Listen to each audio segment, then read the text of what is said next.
Science is about evidence and it's not about assumptions. That would be too easy to assume, and that would be wrong science. So consciousness might be needed for sentient beings. And when I look at the relationships of these conic horses, then you can, you will probably or not disagree that they really make relationships worthwhile. I know that we see man as the measurement of all things, in general spoken, especially when people live according to the Bible. Um, and then, well, somehow it's still practiced. It's still normal, and I know it's a taboo to see us human as some kind of a super species, and as a measure of all things, of all the other things, as if we are the center of the universe, the Earth, Mother Earth. I mean, the universe might be, well, perhaps some people even believe that. Doing this research means to me that I don't work on assumptions, because assumptions are not worthwhile. I try to avoid it, like the interpretation of behavior. I also try to avoid as much interpretation as possible. So let's go back to the observation. Let's go back to the horses, because perhaps it's a subject that's still taboo for many people. Okay. Apart from what I do in this observation, I think that the horses show so well how they take care of each other. I think if you want to get to know the horse as an animal, you should focus on, okay, how do they take care of their offspring? What is mother care? And if you don't believe in consciousness, then it becomes very hard, because then you see the first dimension, and which is only, I see a horse, okay, and I see, oh, I like that one.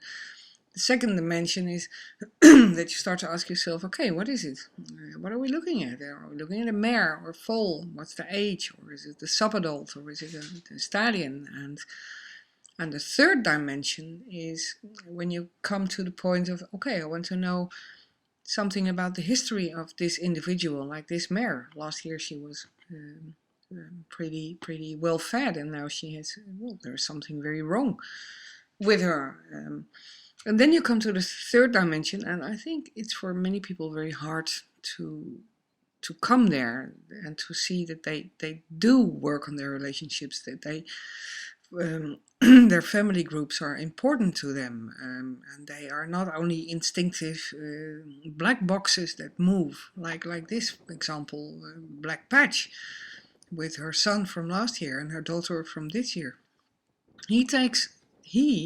I mean, the front one is the male foal from last year.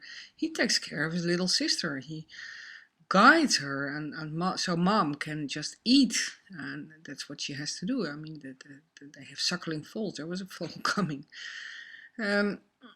So they make choices. They make choices all the time, and they for their relationships, their way of how they socialize, that makes them survive. Of course, we know in this my country, in this place, there are no predators, there are no real dangers or whatever things that might threaten them, but that doesn't take away their instinctive way of how to behave. So they behave social, and I think that's one of the nice things that I see here in this group, because it is so calm, because there is no competition, because there is no other stallion, and this is one population which sticks together.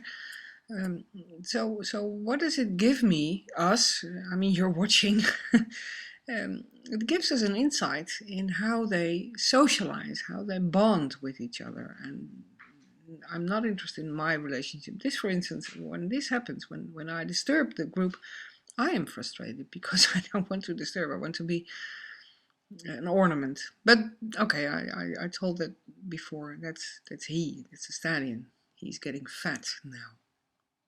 I wonder if he would have gone that as fat if he was still a stallion, because the mares are pregnant now, so there's not much to do for him except for following his ladies, and that's exactly what he does. Is this the same movie? No, it's another one. Not a foal passing us.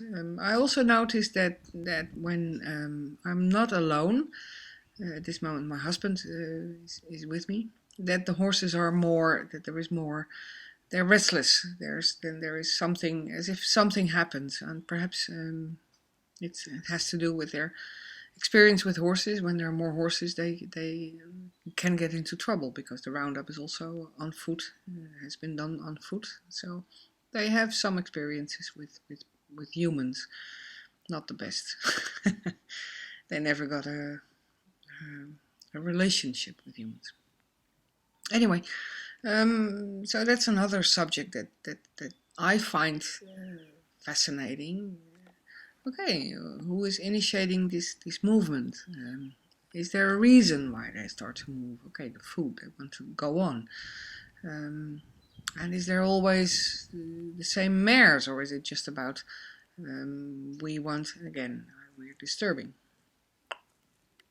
Or is it just about we are just moving because we are moving? A minute.